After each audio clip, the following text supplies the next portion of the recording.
predložit ćemo Vladi Republike Srbije da zatraži hitan nastavak dijaloga sa Prištinom. Predložit ćemo da se razgovori nastave odmah, zato što mi smatramo da odugovlačenje, taktiziranje i gubljenje vremena ne predstavlja ništa dobro ni za Beograd, ni za Prištinu, ni za Srbe na Kosovu i Metohiji, da to ne predstavlja ništa dobro ne samo u smislu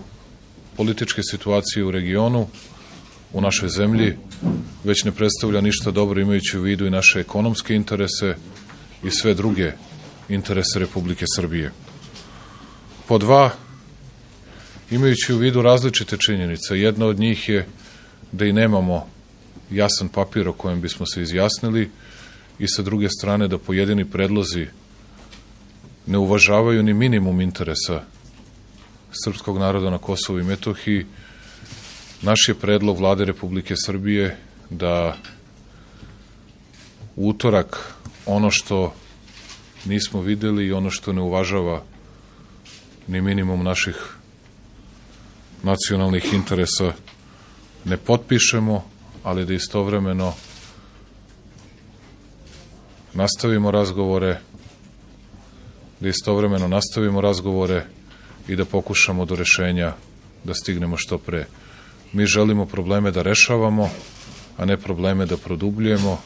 ne da se junačimo i skupljamo jeftine političke poene, već da pokušamo da pronađemo najracionalnije i najbolje moguće rešenje za našu zemlju.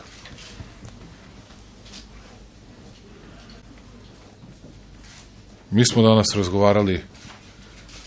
i o situaciji i očekujemo da će Vlada prihvatiti